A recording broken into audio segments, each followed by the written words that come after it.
అమ్మా దుర్గమ్మ, ఏంటి విశేషాలు? బాధ్యతలన్నీ కొడుకు కోడలకు అప్పగించి విశ్రాంతి తీసుకున్నారా?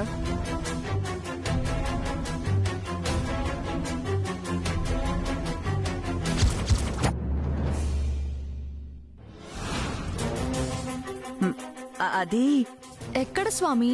అత్తయ్య ఉండగా నాకు బాధ్యతలు ఎలా అప్పగిస్తారు? అప్పటికి నేను చెప్తూనే ఉన్నాను స్వామి. అత్తయ్య, మీకు ఈ వయసులో శ్రమ ఎందుకు? ఇంటి బాధ్యతలన్నీ నాకు అప్పగించి హరే రామ అనుకుంటూ విశ్రాంతి తీసుకోండి అని.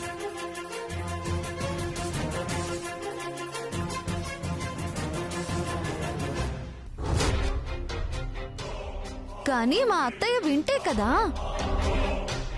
ఇంటి మీద మమకారంతో ఇంటి బాధ్యతలన్నీ అత్తయ్యే చూసుకుంటుంది.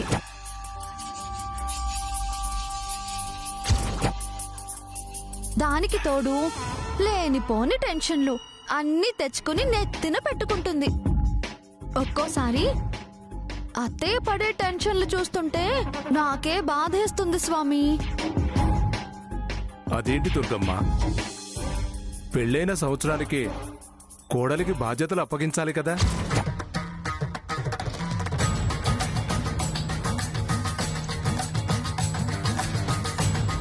మీ ఇంటి సాంప్రదాయం కదా, మర్చిపోయావా?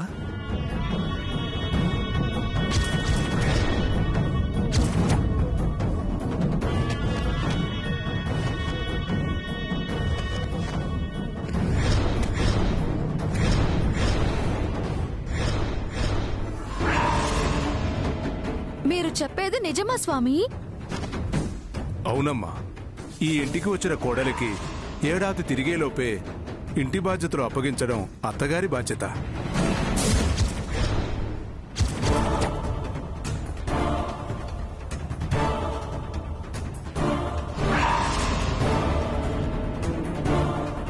బాధ్యతలు తీసుకుని ఇంటికి ఎలాంటి తలవంపులు రాకుండా కాపాడుకోవడం కోడలి వంతు.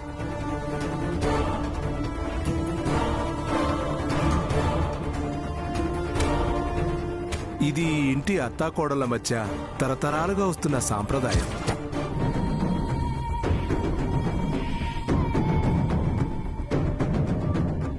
దుర్గమ్మకి కూడా పెళ్ళైన ఏడాదికే వాళ్ళ అత్తగారు బాధ్యతలు అప్పగించారు.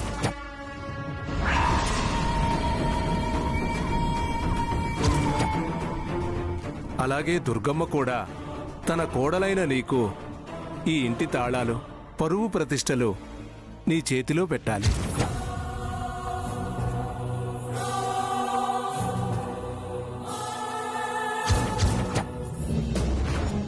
ఏం ప్రసాద్, మీ ఇంటి సాంప్రదాయాన్ని మర్చిపోయారా? అయ్యయ్యో, ఎంత మాట స్వామి. తులసికి ఈ ఇంటి బాధ్యతలు అప్పగించే సమయం సందర్భం అనుకూలించలే స్వామి. మీరు ఎలాగో వచ్చారు కదా స్వామి, ఆ కార్యక్రమం ఏదో మీ చేతుల మీదుగా జరిపించండి.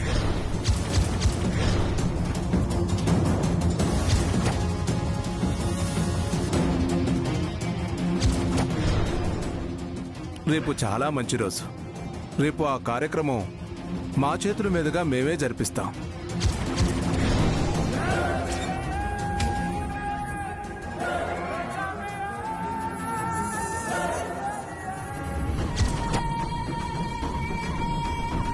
ఇక నుండి ఇంటి కోడలే ఇంటిని ముందుకు నడిపిస్తుంది.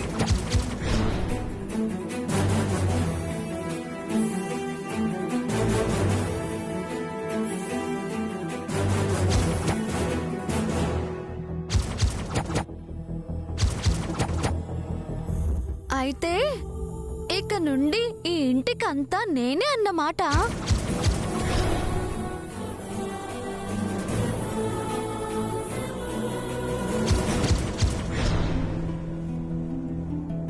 అత్తయ్య దగ్గరున్న తాళాలు నా దగ్గరకు వస్తాయన్నమాట.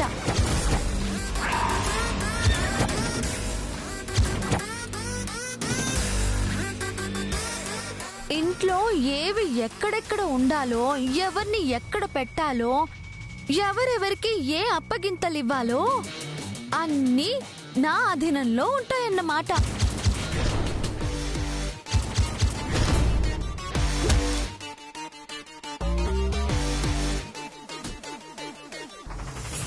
అంతేనా స్వామి? అవునమ్మా, అవన్నీ నీ బాధ్యతలే.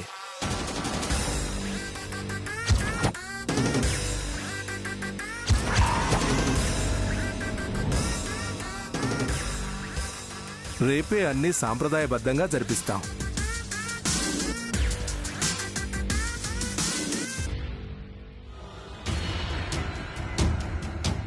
ఓం భగవతే వాసుదేవాయ నమః.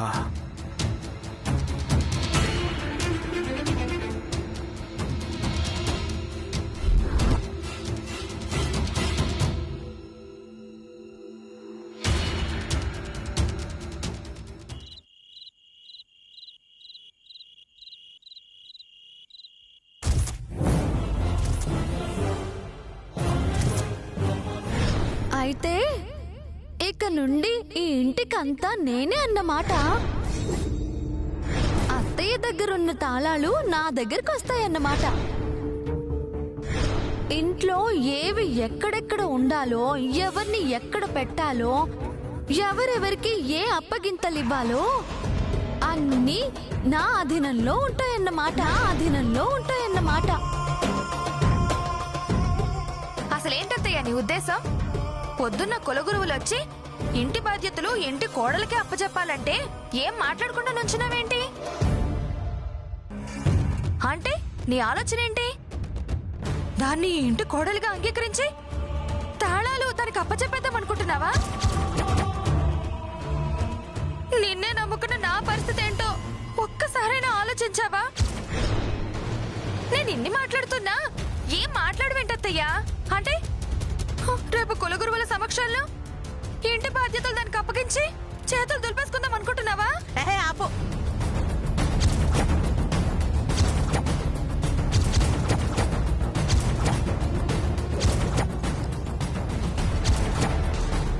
ఏంటి ఇందాకడి నుంచి లోడ బాగుతూనే ఉన్నావు? కురుగురువు చెప్పినట్టు ఇంటి బాధ్యతలు కోడలికి అప్పగించటం మా ఇంటి సంప్రదాయం. సాంప్రదాయం అని దానికి బాధ్యత అప్పగిస్తే ఇల్లు పీకి పందిరేస్తుంది. దానికి ఇంట్లో ఉండడానికి అర్హతే లేదు అంటే మొండి దానిలా అందరినీ ఎదిరించి ఇక్కడ స్థానం సంపాదించుకుంది. దానికి బాధ్యతలు అప్పగించక ముందే మనందరినీ ఒక ఆట ఆడుకుంది. అలాంటిది ఇంటి పెత్తనం దాని చేతికొస్తే ఊరుకుంటుంది అనుకుంటున్నావా? నన్ను మెడ పట్టుకుని బయటకు గెంటి నిన్ను మా నానమ్మలా వీల్ చైర్లో కూర్చోబెడుతుంది. అప్పుడు నువ్వు నేను కలిసి ఆ కులగురువుల్లా కాషాయం ధరించి ఇంటింటికి వెళ్లి ముష్టెత్తుకోవాల్సి వస్తుంది. ఆపవే నువ్వు. నాకు తెలీదా పెత్తనం దాని చేతికెళ్తే మన పరిస్థితి తారుమారవుతుందని? ఇది ముందే ఊహించి ఇంతకాలంగా కోడలికి ఇంటి బాధ్యతని ఇవ్వాలి అన్న సాంప్రదాయాన్ని పక్కన పెట్టి తాళాలు దాని చేతికి అందకుండా చేశాను. కానీ ఇప్పుడు కులుగురువు మాటల్లో అలాంటి సాంప్రదాయం ఒకటుందన్న విషయం అందరికీ తెలిసిపోయింది. ఎట్టి పరిస్థితుల్లో కూడా పెత్తనం దాని చేతుల్లోకి వెళ్ళడానికి వీల్లేదు. ఏదో ఒకటి చేసి దానికి ఇంటి బాధ్యతలు అందకుండా చెయ్యాలి.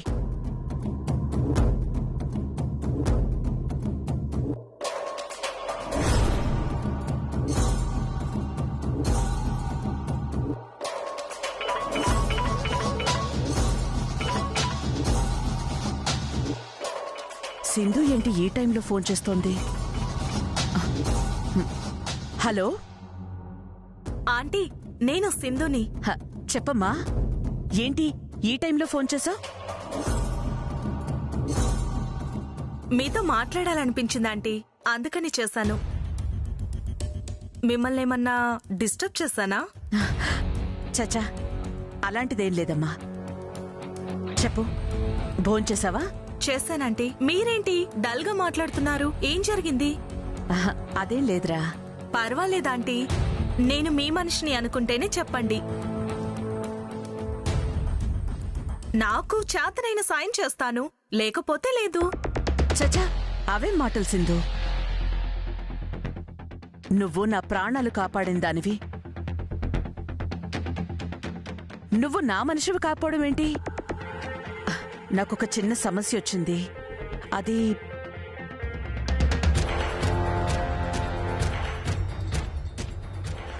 అయితే ఇక నుండి ఈ ఇంటికంతా నేనే అన్నమాట.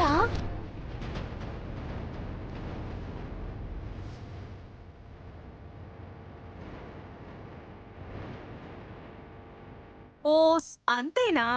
ఈ చిన్న విషయానికి కంగారు పెడితే ఎలా ఆంటీ? నేను చెప్పినట్టు చేయండి. మీ కోడలికి మీ నుండి ఏ బాధ్యతలు పోవు. పోయే ఛాన్స్ కూడా ఉండదు. ఏం చేయమంటావు చెప్పు. నువ్వేం చెయ్యమన్నా చేస్తాను.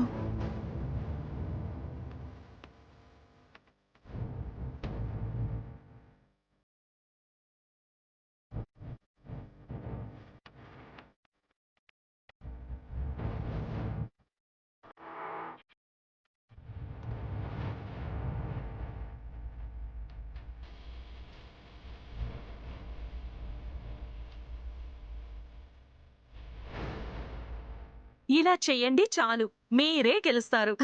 చాలా మంచి సలహా ఇచ్చావమ్మా. పొద్దున ప్రమాదం నుంచి నా ప్రాణాలు కాపాడావు. ఇప్పుడేమో పరిస్థితులు నా చేజారిపోకుండా సలహాలిస్తున్నావు. చాలా థ్యాంక్స్ సింధు. నువ్వు చేస్తున్న సహాయానికి ఎలా రుణం తీర్చుకోవాలో నాకు అర్థం కావట్లేదు. ఎందుకు ఆంటీ అంత పెద్ద పెద్ద మాటలు మాట్లాడి నన్ను దూరం చేస్తారు? మీకెప్పుడు ఎలాంటి సమస్య వచ్చినా నాకొక్క ఫోన్ చేయండి చాలు. నేను నాకు చేతనైనంత సాయం చేస్తాను. తప్పకుండా చేస్తానమ్మా. సరే ఆంటీ, ఇంక ఉంటాను. Good night. Good night.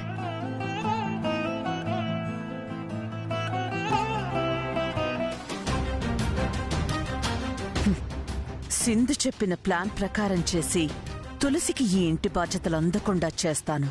తులసి, ఇంటి తాళాలు తీసుకుని నా మీదే పెత్తనం చెలాయిద్దాం అనుకుంటున్నావు కదా? చెప్తా నీ పని. కులగురువుల నోటితోనే నువ్వీ ఇంటి బాధ్యతలు తీసుకోవడానికి సరైన కోడలివి కాదు అనేలా చేస్తాను.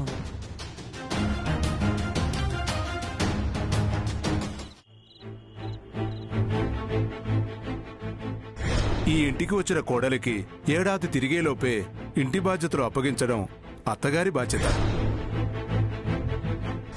బాధ్యతలు తీసుకొని ఇంటికి ఎలాంటి తలవంపులు రాకుండా కాపాడుకోవడం కోడలి వంతు. తన కోడలైన నీకు ఈ ఇంటి తాళాలు, పరువు ప్రతిష్టలు నీ చేతిలో పెట్టాలి.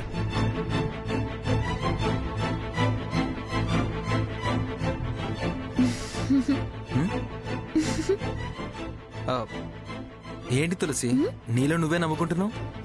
చూస్తుంటే చాలా హ్యాపీగా కనిపిస్తున్నావు. ఏంటి విషయం? అదే ఆదిత్య, మన ఇంటి ఆచార ప్రకారం పెళ్ళైన ఏడాదికే ఇంటి బాధ్యతలు కోడలికి అప్పగించాలని కులగురువులు చెప్పారు కదా. రేపు వాళ్ళ చేతుల మీదుగా నాకు ఇంటి బాధ్యతల్ని అప్పగిస్తున్నారు కదా, అందుకని. అంటే రేపటి నుంచి నువ్వేం చెప్తే అది జరుగుతుందన్నమాట. ఇంతకాలం మా అమ్మ మాటకి ఎవ్వరూ ఎదురు చెప్పలేదు. ఇక నుండి నీ మాటకి ఎవ్వరూ ఎదురు చెప్పరు. ఇంటి బాధ్యతలు నీ చేతికి రాగానే ఇంతకాలం నేను కష్టాలు పెట్టిన మా అమ్మని, వెంకటలక్ష్మిని కష్టాలు పెట్టొచ్చని హ్యాపీగా ఫీల్ అవుతున్నావా? చచ్చా, ఏంట్రా నువ్వు? అత్తయ్య నాకు తల్లి తర్వాత తల్లి లాంటిది ఆదిత్య. అత్తయ్య ఏమన్నా నేను అసలు అది పట్టించుకోను. అత్తయ్య చెప్పింది నేను చెయ్యనని తనకి నా మీద కోపమే కాని కక్ష లాంటిదేమీ లేదురా. అత్తయ్య కోపంలో 4 మాటలని నాతో కన్నీళ్లు పెట్టించిందని నేను అత్తయ్యని కంటతడి పెట్టిస్తానని ఎలా అనుకున్నావ్రా? అలాంటి ఉద్దేశమే నాకుంటే ఎప్పుడో చేసేదాన్ని. ఇక ఇంటి బాధ్యతలంటావా? నేను ఎవరి మీద అధికారం పెత్తనం చెలాయించాలని అనుకునేదాన్ని కాదు. నా హ్యాపీనెస్ అంతా రేపు కులగురువుల చేతుల మీదుగా నాకు బాధ్యతలు అందించే కార్యక్రమం జరిపిస్తారు కదా. ఆ కార్యక్రమంలో అత్తయ్య ఆశీర్వచనాలు తీసుకుంటాను కదా, అందుకు. ఇంతవరకు అత్తయ్య నన్ను ఆశీర్వదించలేదు. గతంలో ఒకసారి అత్తయ్య నన్ను ఆశీర్వదించే సమయానికి ఆ వెంకటలక్ష్మి వచ్చి చెడగొట్టింది. రేపు మొదటిసారి ఇంటి బాధ్యతలు తీసుకుని అత్తయ్య ఆశీర్వాదం తీసుకోబోతున్నాను. అందుకేరా ఈ సంతోషం. నిన్ను చూస్తుంటే చాలా గర్వంగా ఉంది. నీ మాటలు వింటుంటే ధైర్యంగా అనిపిస్తుంది. నువ్వు ఎలాగైనా అమ్మ మనసులో స్థానం సంపాదించగలవు అనే నమ్మకం కలుగుతుంది తులసి. అప్పుడేనా? దానికి ఇంకా చాలా టైం ఉంది. ఇప్పుడే కదా అత్తయ్య దగ్గర ఆశీర్వాదం తీసుకోబోతున్నాను. తర్వాత మనం త్వరగా పిల్లల్ని కని అత్తయ్య చేతిలో పెడితే అప్పుడు అత్తయ్య మనసుని గెలుచుకున్నదాన్ని అవుతాను. దాంతో మనం అందరం హ్యాపీగా ఉండొచ్చు.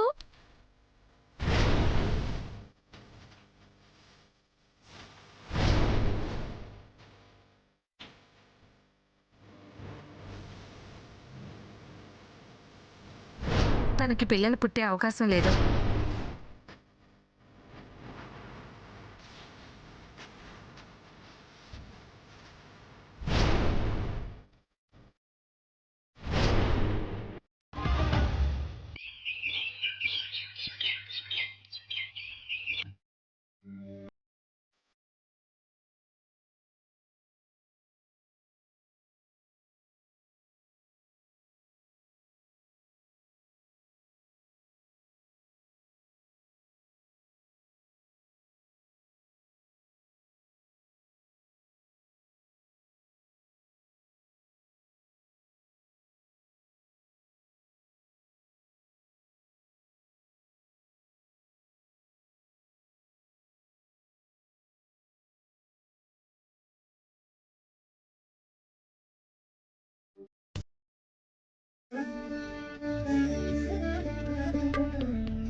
నిండు నూరేళ్లు పసుపు కుంకుమలతో చల్లగా వర్ధిల్లమ్మా.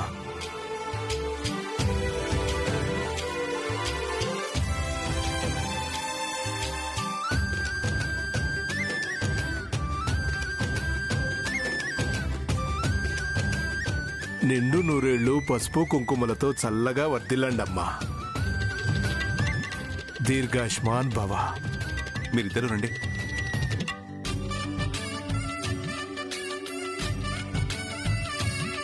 శతమానం భవతి. ఆయుర ఆరోగ్యాలతో పండంటి బిడ్డని కని చక్కగా ఉండండమ్మా.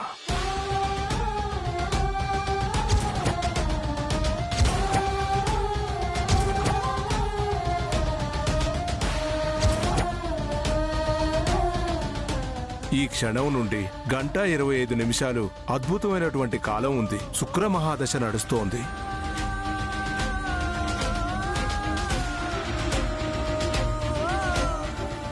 ఈ ముహూర్తంలో మీ కోడలి తులసికి బాధ్యతలు, ఇంటి తాళాలు అప్పగిస్తే మంచిదమ్మా.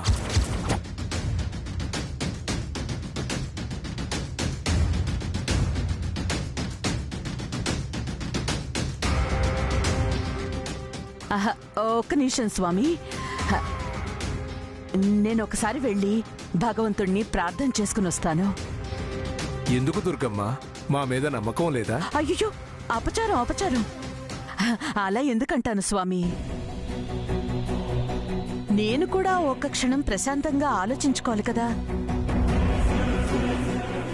ఎందుకంటే అది ఇంకా చిన్నపిల్ల.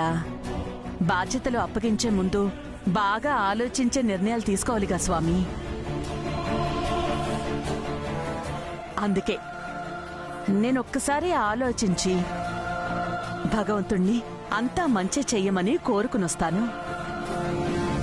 మంచి నిర్ణయం. నీకెప్పుడు ఆ దేవుడు ఆశీస్సులతో పాటు మా ఆశీస్సులు కూడా ఉంటాయి. నువ్వు చెప్పినట్టే వెళ్ళి ఆ దేవుడి ఆశీర్వాదం తీసుకునేరా.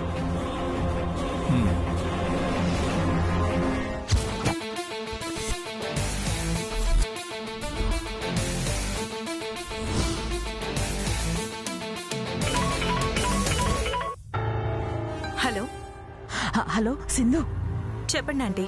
గురువుగారు తులసికి ఇంటి బాధ్యతలు అప్పగించడానికి ఇది మంచి సమయం అంటున్నారు. సడన్ గా అనేసరికి అసలు నాకేం చేయాలో అర్థం కావట్లేదు.